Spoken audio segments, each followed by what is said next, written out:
Welcome back to Nerdstorm Entertainment, everybody. I am your host, Nerdstorm, here with another video, and today we are going to be discussing Star Wars Jedi Survivor. We're going to be going over the gameplay. We're going to be going over like character development and obviously the story in and of itself. But today here I have with me my good friend. He's been here before, Mr. CG Danny B. I almost messed your name, but I apologize. Listen, I get it. It's a lot of letters. You spilled the alphabet soup and you're like, shit, where'd everything go? What's popping, yo? Nothing much, man. Nothing much. I'm just excited to talk about this amazing game here, man. Let me ask you, as far as the overall gameplay, before we start getting into the overall game itself, how did you enjoy the overall game without like getting into the story quite yet? Yeah, I had a blast with it. I am very much like when we did the Hogwarts Hogwarts Legacy one. I was like, I'm not a big Star Wars guy. Like, I've seen the movies. They're not my Nerdstorm form of entertainment. I feel. Really, pretty much, it's like Jedi Survivor, Jedi Fallen Order, and then like Mandalorian. I still have to watch season 3. But like, I enjoy Star Wars enough. But like, I really enjoyed the game. So like, going from Jedi Fallen Order, which I really dug, to be like, what could they do more in Survivor? And I loved being back in that world as far as Cal's story goes. And that was a blast. So like, yeah, I enjoyed this like front to end. Oh yeah, same here, man. Like, just the overall, arching narrative from like 1 to 2. I feel like they definitely stepped up their game with this one. Just the simple fact that it's not like they sat there and they had the skeleton of Jedi Fallen Order, right? And then they definitely, like I said, they upped their game just by adding a bunch of other cool powers and lightsaber stances and all that stuff. It was just amazing. Like you said, I definitely enjoyed thoroughly, front to back, the whole entire game. This one is definitely my favorite out of the 2. I will say that. But yeah, it was definitely an amazing story. Yeah, and everything I wanted to go back, I had the idea of like, let me replay the first one before 2 comes out, and I just listen, there's only so many hours in the day, so I never got to. But like, just based on it's a sequel, it's got more story, you're building on what we already know. Like, definitely I agree. Like, Survivor is pretty freaking dope compared to Fallen Order. Oh yeah, definitely. So let's first get into gameplay. What do you think about the gameplay of this specific game and compared to the last one? So it's always in that weird spot of like, I hate Souls likes, like Dark Souls, Bloodborne, they all piss me off. I hate them. I don't do Neo, I don't do Sekiro, any of them, right? So like, the fact that this technically falls under a Souls like, and I do enjoy it, it's like, cool, this is an example of I can fall for it, I can fall into it, but like, the rest not for me. But I always like how quick and resourceful the gameplay is as far as like using the actual force abilities.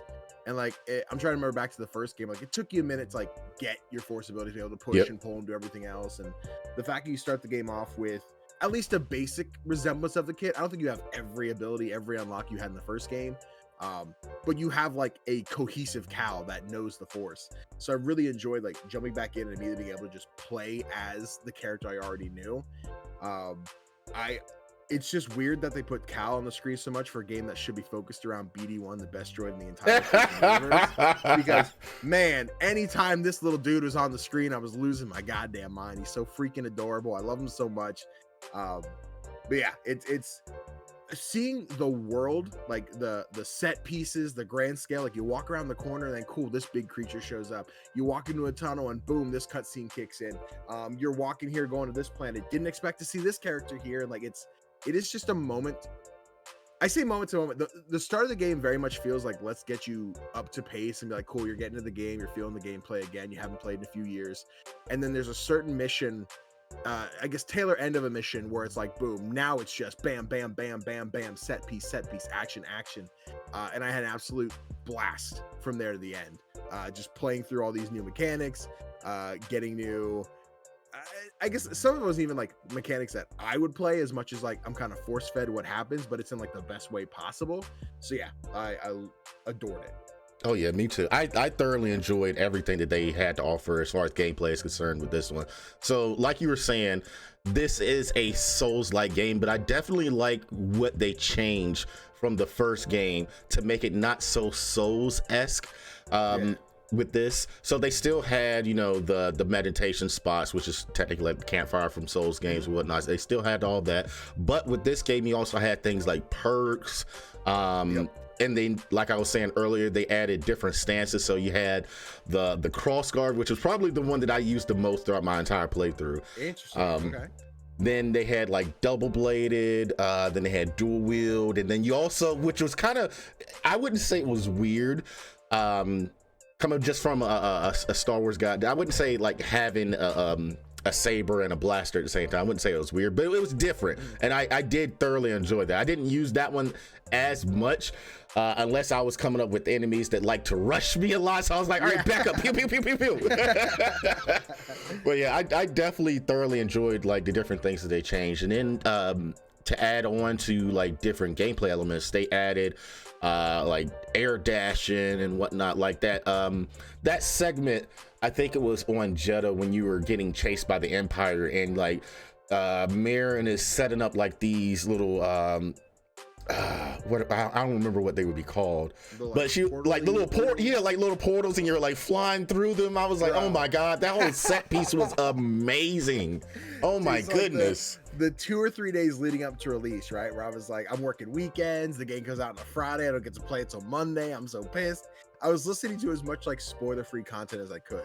And on the Kind of Funny games cast, they were talking about it. Like, I started the game and I was like, this is more Star Wars, I'm liking it. And there's a certain moment where things start to happen and boom, you're invested and you're back. Exactly. And they wouldn't spoil it, but I'm like, I'm excited to play so I can see when I think that moment is. And the moment Mirren, are we getting a story spoiler discussion here? Are we going? Yeah. We're going to talk about spoilers. So like, let's just say it for those that haven't played the story. Definitely, spoiler warning. But I know it's a little too late. I was gonna make sure I didn't jump the shark and just be like, oh, I didn't know this was a spoiler podcast. I don't want to go back here. Yeah, in that moment you're talking about there, like Marin leans in, you kiss. It's like, oh my god, this is great. They're yay, and then all of a sudden it's like giant freaking Empire drill cutting everything and you're like, let's teleport through here, jump through here, slash this guy out of the air. I'm like, whoa, what is happening? For anyone who played Ratchet and Clank Rift Apart, there's a very similar like type on rails thing where giant robots crash in mountains and everything, and it immediately took me back to that. And that's like the moment I'm like, okay, cool, this game just got really good. It's been good, it just got really good. Exactly. I thoroughly enjoyed all those different types of set pieces that they had in this game. And like some of the other little things that they add into this game, like the grappling hook, I thought that was I wouldn't say it was needed, but it was definitely a good device to have in the game. I did thoroughly enjoy that. And then just from the first game to this one, just the gameplay itself was just definitely a huge step up, because like you were saying earlier, it's not as if you started the game like bare bones or whatnot, because I do kind of hate when games do that. Like in the first game you ended up unlocking everything by the end of the game, and then on the second one they something happens and you have to restart everything. They didn't do that with this game, and I thoroughly enjoyed that. You get pretty much everything, and then they start adding things like the stances and the grapple hook as you go along and whatnot. So yeah, I thoroughly enjoyed just the overall gameplay and whatnot. But let me ask you, how did you enjoy the new stances that they had? Like, like I was saying, the dual wielding, the blaster and everything. How did you enjoy that? So I thought it was dope that it gave 6? It's single. Yeah, I believe so. Yeah, single, dual wield, double, cross guard, blaster. There's something else I'm missing. I ended up using the double and the dual wield, so I liked having the extra long Darth Maul style, and then I like the combat style for the dual wield, where you can kind of like hold your heavy attack, and if they would swing at you, you just deflect with this big old shing shing shing. I'm like, yeah, I like this combo. I will say, like, my only major complaint is that I had to go to like a meditation spot to swap those stances. Yeah, because I felt like in a moment, I'm like, cool, I want to fight this guy using the crossguard because I think I need big, heavy swings and I need to time myself better. But I can't think of, there's one like factory planet you have to go to. And it's like you start and there's not a meditation spot for like A miles. long time. Yeah, you have Yes, to I know basically exactly what you're beat talking the about. entire level to get a meditation spot. So if anywhere in there I wanted to change my stance, I had to run all the way back to the beginning of the level, change the stance, go back, and if I die, get fast traveled back to the beginning of the level. Like, damn, that stance didn't work. Now I'm pissed. I wish that was an in-menu option where I could just be like, cool, I want to use this and this, because realistically, story-wise, lore-wise, he doesn't have to go to a meditation spot to Right. turn on his lightsaber. You would just switch it. Exactly. So I think if I say if when a third would come out, I hope to God that is something they change, that I can switch that on the fly, not Yeah. go to a safe spot. But regardless, no, I love that it gives the versatility to play how you want. I know my buddy Connor was playing with the cross guard, and he is. If you think I hate Souls, like, he hates me even more. He will go to he will die, go to his grave, being like, Dark Souls sucks. But he was using the crossguard, which is probably the most like traditional Souls-like weapon that's in this game. So like that was really interesting to hear from him. I forget, some other friends are using like the single and whatnot, but it's nice seeing everyone be able to talk like, I played this way, I use this one. I basically got the blaster, tested on the dummy, put it away. I don't think I opened it again. Oh wow, really? Yeah, I think I maybe pulled it out once to try something, and then I literally just went back to the two dual weapons. So like, okay, out of the side, played all the way through the end. Okay, that's interesting. Yeah, I didn't play with it that much either, but I did, like I was saying earlier, I did pull it out when I was constantly running into like super aggressive enemies, or like the enemies, the probe droids or whatnot, where like I was surrounded by everything, and then you had the probe droids, or like the stormtroopers with the jetpacks. I was like, all right, y'all gotta get down. Yeah, come on, you're annoying. But yeah, like as far as all of that's concerned, I thoroughly enjoyed like everything that they added into this game. As far as the perks, I honestly use the same perks throughout the entire game. I rarely change them. I could also say that I really didn't unlock a whole lot, because I haven't really explored that much, except for like the very last planet. I 100% of that one.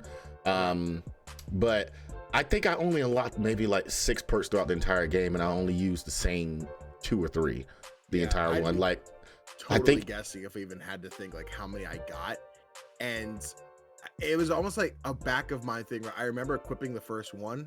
Maybe I equipped another one. I couldn't tell you. I'd probably made the game much harder for myself by not using the perks. I think it was just there's a lot of menus, there's a lot of extra things to do, so the perks just like escape my mind entirely. Yeah. I think the main one that I used was the one that increased your block meter.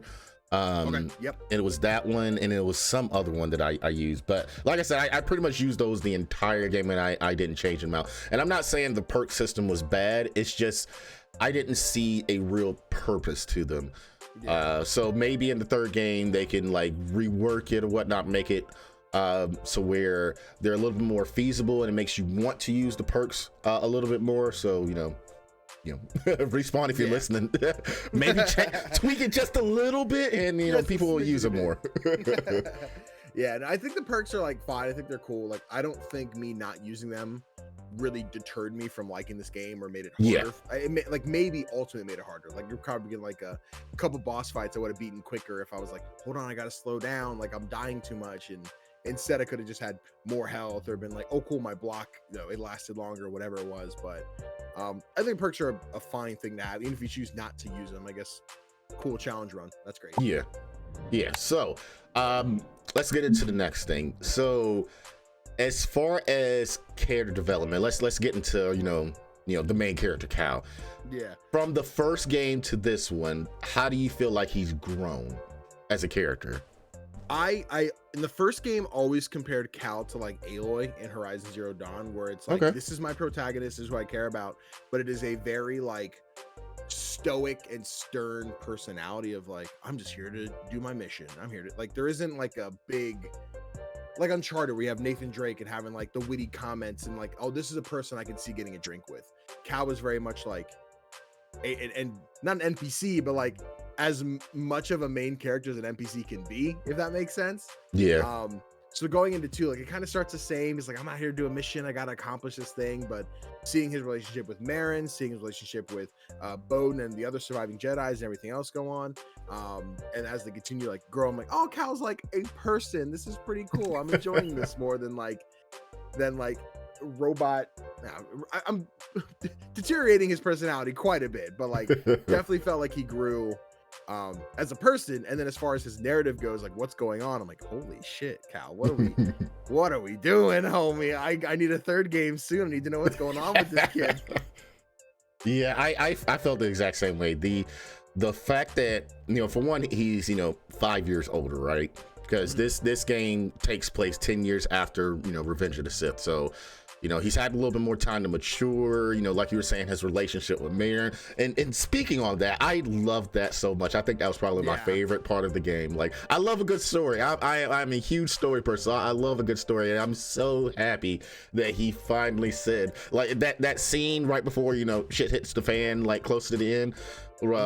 That whole scene where they're, you know, they finish their little tea at the campfire or whatever, and, you know, Cal pulls Marin to the side. He's like, you know, through all this, you know, I finally figured out what I wanted, and it was you. And then Marin's like, it took so long, and then they pulled each other in. I was like, oh, my heart.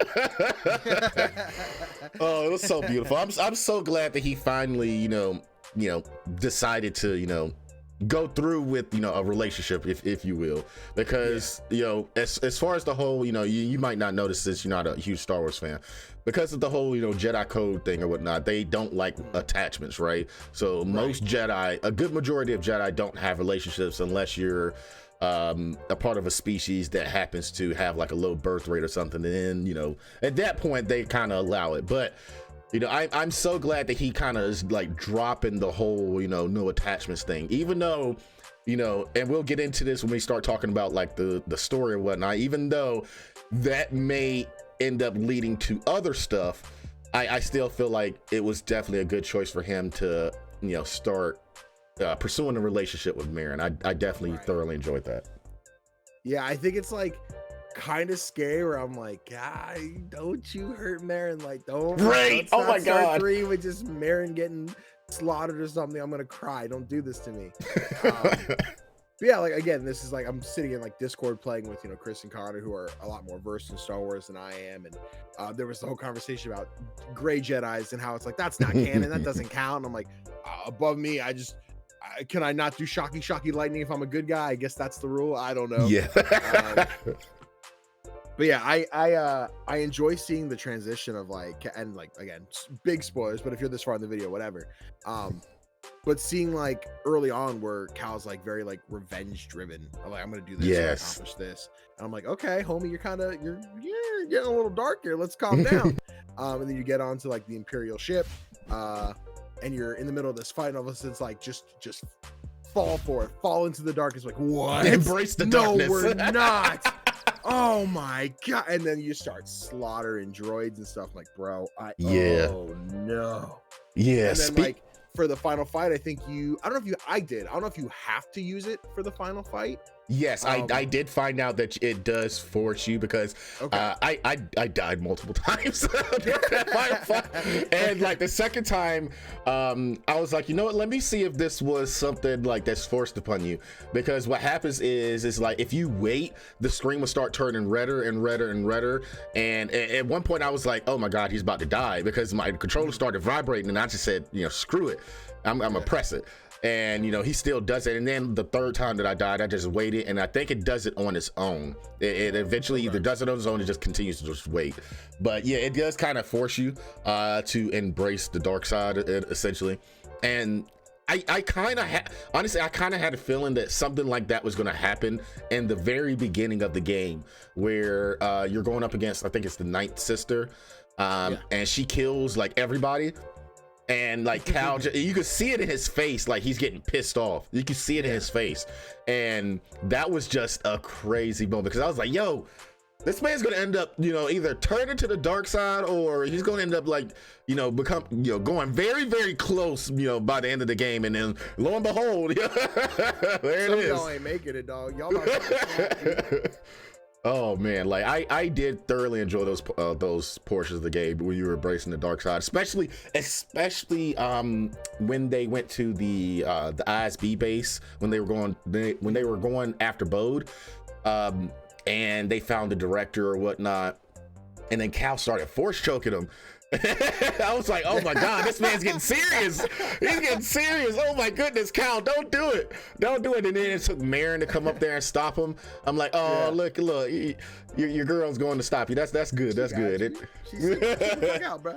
But speaking of Bode, like, and everyone else in the world's like, oh, I totally saw that coming. I'm like, did you? Because I didn't. I had no clue. I missed all the red flags in the world. But like, as we're rolling in, and it's the old Jedi guy that was still alive from the first game, whose name I can't remember. Endo Cordova. Yeah, yep.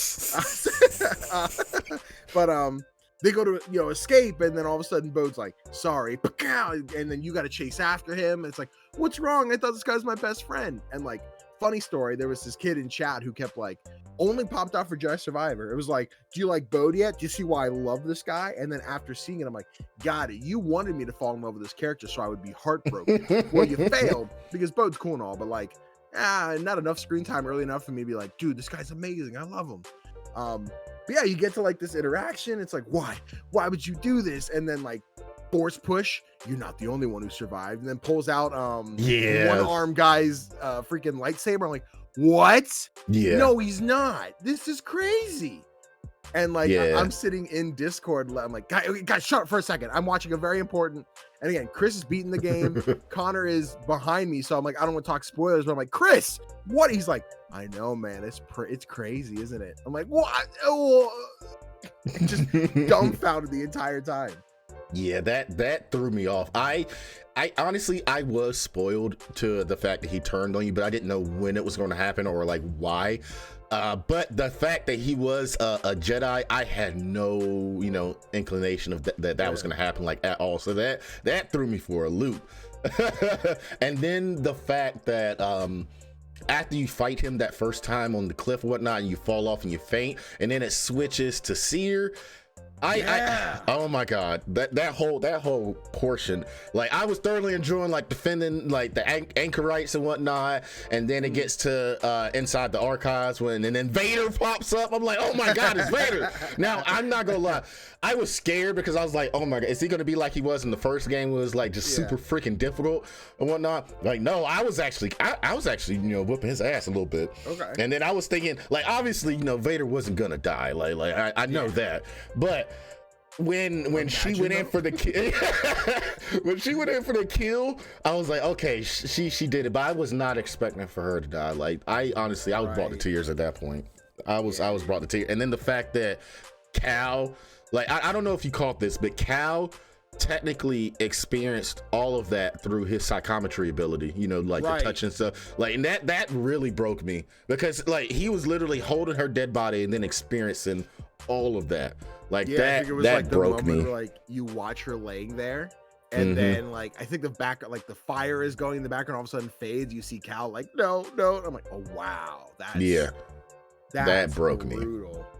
Me. And I love that. Like, that was probably the hardest fight for me, I think, outside of Big Tentacle Man. There's so many Star Wars games.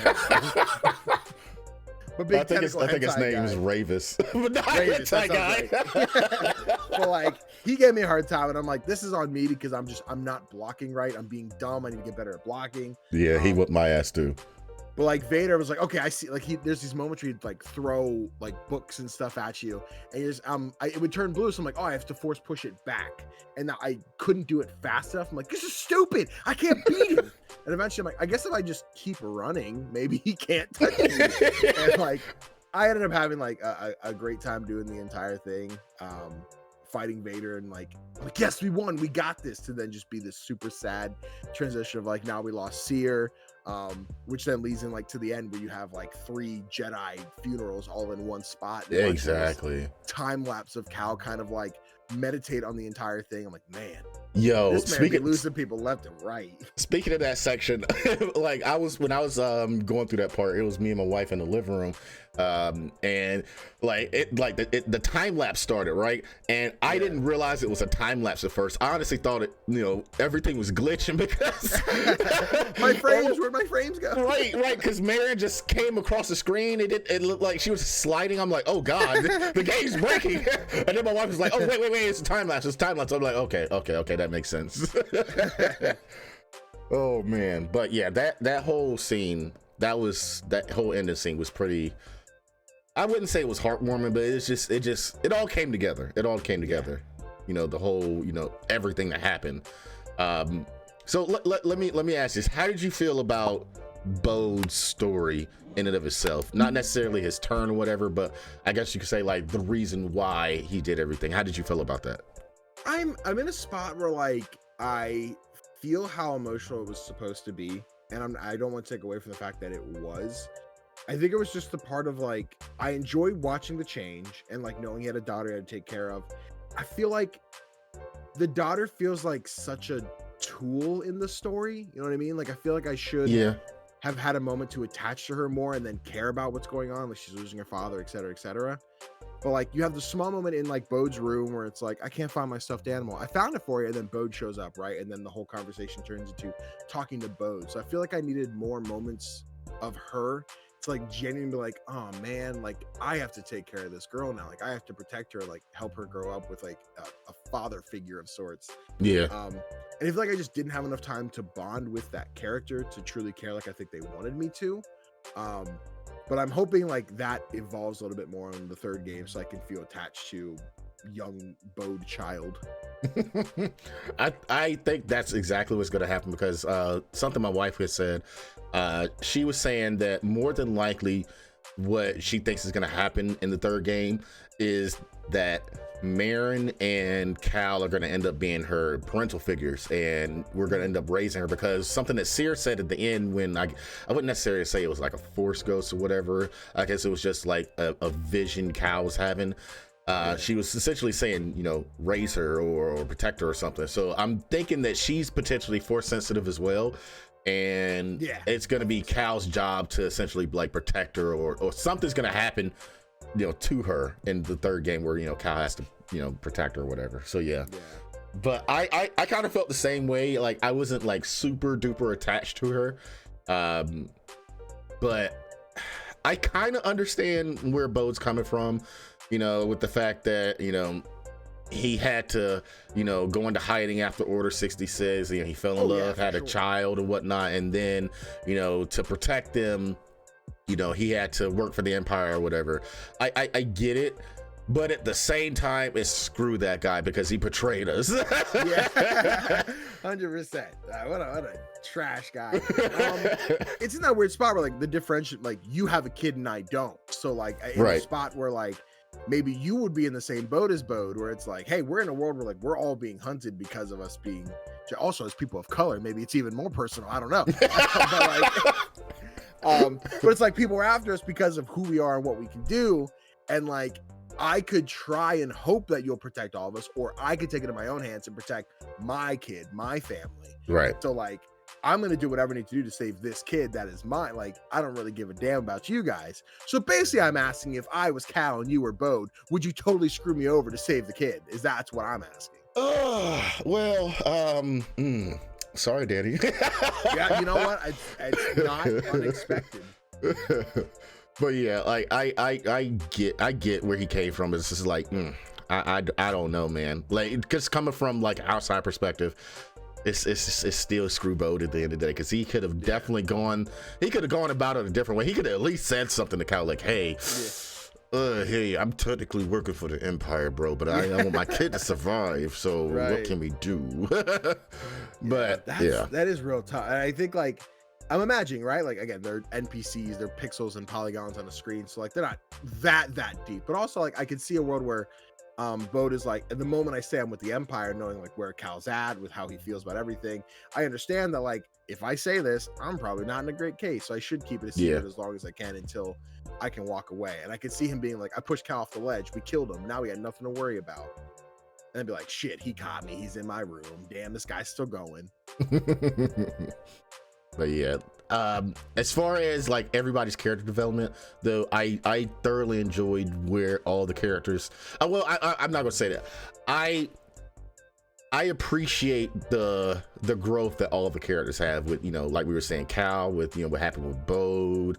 Sadly, what happened with Seer. More than likely with the next game, she's probably just going to be like some kind of, they're going to probably be like more flashbacks with her and whatnot. But yeah, as far as like everybody's growth, especially Kyle's, I feel like this game ended in a place we kind of had no choice but to end. Especially with Cal, starting to use the dark side a little bit. I feel like that's going to be his main. Honestly, the third game, I don't feel like there will be a huge antagonist. The antagonist will be the dark side itself and how Cal deals with that. That's what I think the third game's going. Yeah. Don't quote me, but yeah, quote me. But yeah, go ahead. There's a lot of directions you can go. I say a lot, but like, I ultimately like to think the way this goes with Cal fighting Vader to some degree, right? Because we keep getting that tease of like, we're close. Nah, it's gonna be Sears B for like, we had to run from Vader in the first game, and like, if that's like our climax to the third game, it's like, cool, whatever's going wrong, we lose, God forbid we lose Marin or something like that. Oh, if that happens, I'm done because Marin is mommy. I'm sorry. But like, if we have to end up fighting Vader, right? Like, we're not killing Vader. Like, he's not done. Situation.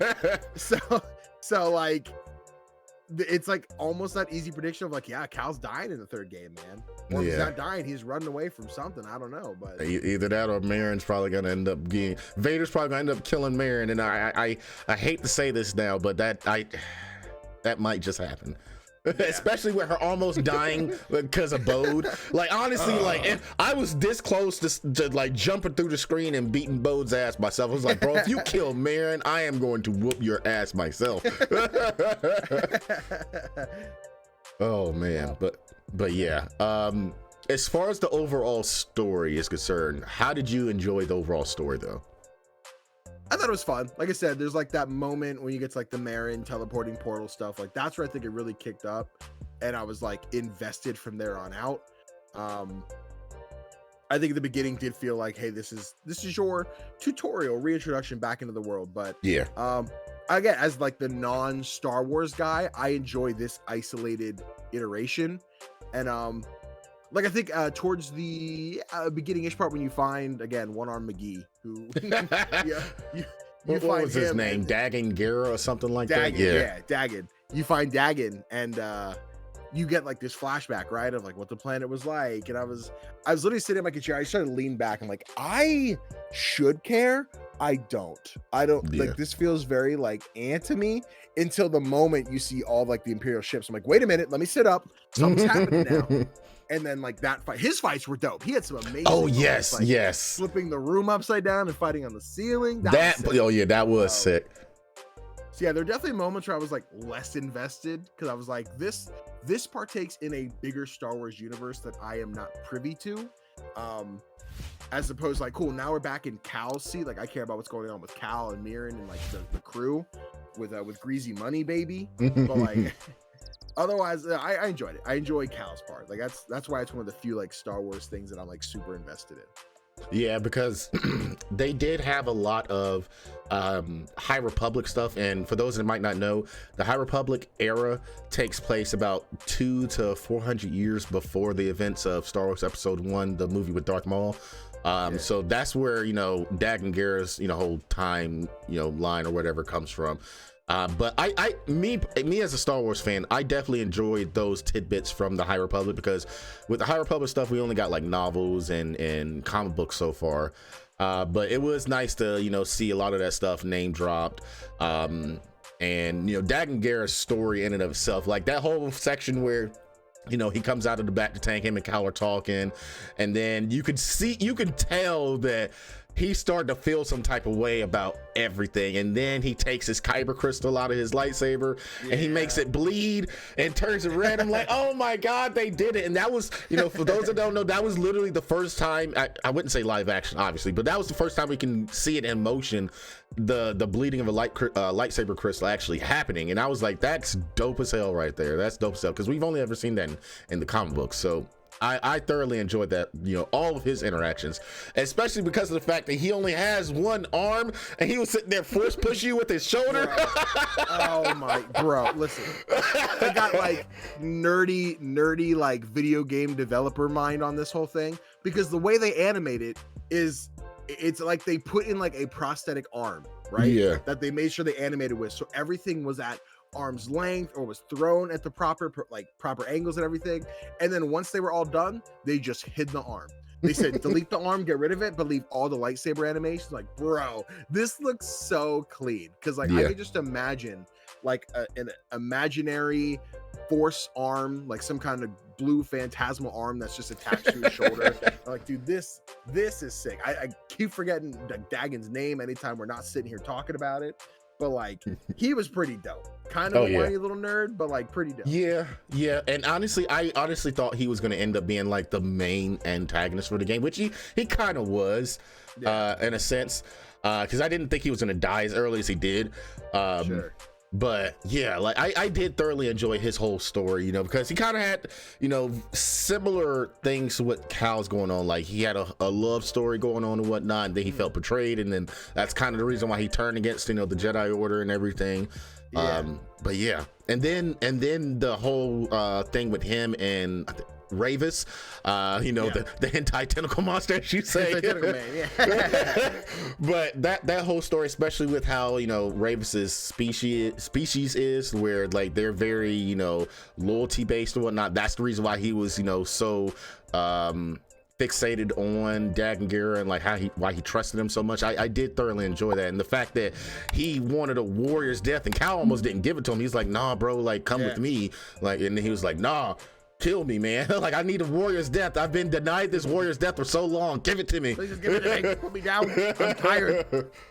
Oh, but yeah, I thoroughly enjoyed that fight too, because he whooped my ass. it was a cool fight. I was getting probably one of the more like frustrating fights. I'm like, what the fuck am I doing wrong? But yeah, no, with Dagon quick though, I did like. There was the moment when like you beat him for the second time, whichever, and it's like he's done, like he's dead now. I'm like, okay, are we that close to the end of the game? Because like, who's our antagonist now? I killed the bad guy, right? So like I sat there again in the spot of I have a friend who's finished and a friend who's behind me, so I'm like, I don't want to spoil it, but I'm like, dude, where do we go from here? And that's when the bone stuff kicks off. I'm like, damn, there it is. Ah, shit. Yeah, that whole part was just phenomenal. And then like you were saying, like how intricate that last fight with him was, where he flips you on the ceiling and you're fighting that, and then you got to fight like these force projections of him, which that pissed me off. I'm not even gonna lie, that pissed me off. It's because the force projections were fighting just as hard as he was, and I'm like, which one's the real one? That's why I started using the double one, because I'm like, I'm just gonna throw. I'm doing a fan throw where I hit all of them at once and try and knock out the ones that I can. I'm like, cool, you're the real one. Get over here. Yeah, like all those gameplay mechanics were definitely, fairly amazing. So I definitely thoroughly enjoyed this story over Fallen Order. Not saying the Fallen Order story was bad or anything, but this one was definitely a step up. So yeah, I thoroughly enjoyed it. So let me ask this then, to kind of, I guess, put things in a nice little bow. If you could give this game a rating out of 10, what would you give it? Oof, man, numbers. Let me tell you about fucking numbers right now. I'm usually pretty particular when it comes to giving number scores, because I hate people come back like, he gave this game a 9, but he gave this game a 6, but this game's superior to this game in all ways, or in an isolated world where I'm only talking about like a 1 to 10 for this game, I definitely would say probably somewhere in the like 8.59 range, because this game's great. And I do have my quarrels. I don't think there's anything as like a perfect game, but there's pretty damn near close. I know we played on PlayStation. We didn't even talk about like bugs, frame drops, glitches, anything like that. I know PC was a madhouse with all that stuff. On console, I think the game crashed on me once, maybe a couple frame drops, screen tearing, but like nothing to ruin my experience. So I'd say overall, probably, I'd probably stick like the 8.5. I think it's a good spot for it. Yeah, I would give it an 8, because the few issues that I had with it, like you were saying, I just had a couple of frame drops and a few glitches. Like the one main glitch that I had was one instance where we were trying to go to another planet, and for the longest, you know, Grease would not tell me to sit down. You know, we're almost there. And I'm just like, what's going on? And then where do I go? Yeah, I turn around and Marin's hood is like tripping out. It's like flipping everywhere. I'm like, oh my god, this game's about to crash. And then like I'm literally walking over to the meditation spot, and I'm getting ready to meditate, you know, make sure the game's safe and like restart it. And then like as I get ready to click R3, you know, Grease is like, hey Cal, come sit down. I'm like, bro, come on. What do you want? So yeah, I would probably give it an 8 myself. But yeah, I rarely experienced any glitches, anything that broke the game for me. But outside of that, the game was pretty freaking phenomenal. And as far as like the overarching story with Fallen Order and this one, I feel like they're doing a really great job, and I'm super excited to see where they go with the third one. Super excited. Yeah, absolutely. So yes, everybody, those were our thoughts on Jedi Survivor. Let us know what you think down in the comment section below. And if you enjoyed this video, definitely go ahead and hit that subscribe button and like the video, you know, so that way you can know every time I upload a video. And before we get out of here, Danny, if you want to go ahead and plug anything that you would like to plug. Oh boy, absolutely, guys. You know, I like to play some AAAs here and there, but most of the time we're playing them indie games, baby. We got a bunch of looking forward to. I'm always talking about them, reviewing them. You can find me on YouTube, Twitch, TikTok, Instagram, Twitter, Bumble. That's not the what's the new one? The new Twitter? Hive. Bumble's a dating app. Hive. You can find me on Hive, even though I don't freaking use it because no one does. But yeah, at CGDaddyB, I post all about indie games all the freaking time. Gotta love them. All right, man, I appreciate you for being here with me and talking about this game. Y'all continue to have a great rest of your day, and may the force be with you. Peace. Wow.